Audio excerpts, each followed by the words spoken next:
सादर दंडवत प्रणाम. धर्मगप्पा विथ धनंजय या यूट्यूब चॅनलवरती सर्वांचं मनपूर्वक सहर्ष स्वागत आहे. आज मी डोमेग्राम शेजारी श्री क्षेत्र देवगाव किंवा देगाव या तीर्थस्थानाला आलेलो आहे. तालुका वैजापूर, जिल्हा छत्रपती संभाजीनगर.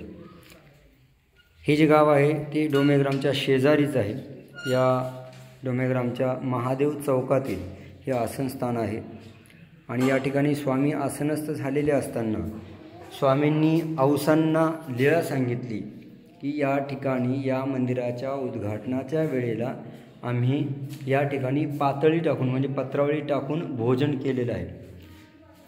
ही लीळा सांगितल्यानंतर, ही गोष्ट सांगितल्यानंतर औसांना आश्चर्य वाटलं आणि त्या सगळ्यांनाच सांगत फिरल्या की आपल्या गावामध्ये, आपल्या डोमेग्रामला 500-700 वर्षाचे पुरुष आलेले आहेत. स्वामींनी ही लीळा सांगितल्यानंतर औसांना शंका वाटली म्हणून त्यांनी विचारून घेतलं पुजाऱ्याला.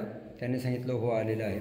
आणि मग स्वामींनी 300-400 वर्ष सांगितले. औसाने 1-200 वर्ष आपले टाकले आणि आश्चर्य सांगितलं, लोकांना सांगायला लागले. त्यावेळेस स्वामींनी निषेध केला की असं आश्चर्य सांगू नका. लोकांना असं आश्चर्य ऐकायची सवय नसल्याने डंकुली म्हणजे चेष्टा करतील. तर ती या ठिकाणची लीळा आहे. हे जुनं मंदिर आहे. या ठिकाणी मंदिरात घुसल्यानंतर समोर जो नंदी दिसतो त्याच्या डाव्या हाताला जी बाजू आहे म्हणजे रिक्ता डाव्या हाता आसन ते चौक नमस्कारी आहे. सोबतच ही खिडकीही नमस्कारी असल्याचं बोललं जातं. 2 खिडक्या आहेत, त्यातलं मंदिरात घुसत असताना डाव्या हाताची खिडकी नमस्कारी आहे. हे मंदिर जुनं आहे. इकडे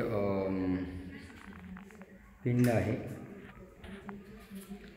तुम्ही आलात, थोडासा वादाचाही मुद्दा आहे, पण गपचूप येणे, दंडवत करणे आणि निघून जाणे उघडे असेल तर हाच महत्त्वाचा हेतू आहे. त्यामुळे आपण जर बायचान्स आलात आणि वंदन करायला मिळालं तर नक्की वंदन करा. पण जर काही वाद असेल, कारण हे थोडासा वाद झालेला आहे, तर काहीच न बोलता आपल्यामुळे आपल्या पंथाला काही बोल लागणार नाही या अर्थाने तुम्ही सर्वांनी शांततेने देव करून नाही करायला दिला भेटला तरी चालेल, पण आपल्यामुळे वाद नको. तर हे स्थान आहे. आम्ही डोमेग्रामला स्मरणासाठी थांबलेलो आहे. हे स्थान वंदन करायला आलेलो आहे. हा त्या गावचा परिसर आहे. माझ्यासोबत ही सगळी साधक मंडळी आहे जे परमेश्वराच्या मार्गावर निघालेले आहेत. हे महादेव मंदिर जुनं आहे, खूप जुनं आहे.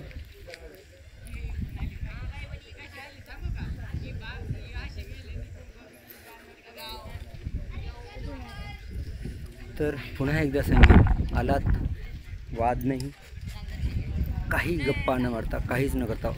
जर वंदन करायला मिळालं नाही तर असं समजायचं आपल्यावरती ईश्वर नाराज आहे. जर शांततेने, आम्हाला वंदन करायला मिळणार नाही म्हणून आम्ही निघून जाणार होतो, परंतु योगायोगाने आम्हाला वंदन करायला मिळालं, शांततेनं करायला मिळालं. देवाची प्रसन्नता असावी. तर सर्वांना पुन्हा एकदा सांगतो, देगावला आलेत तर नंतर नक्की वंदन करायला या, मात्र कुठलाही संदर्भ न घेता. दंडवत.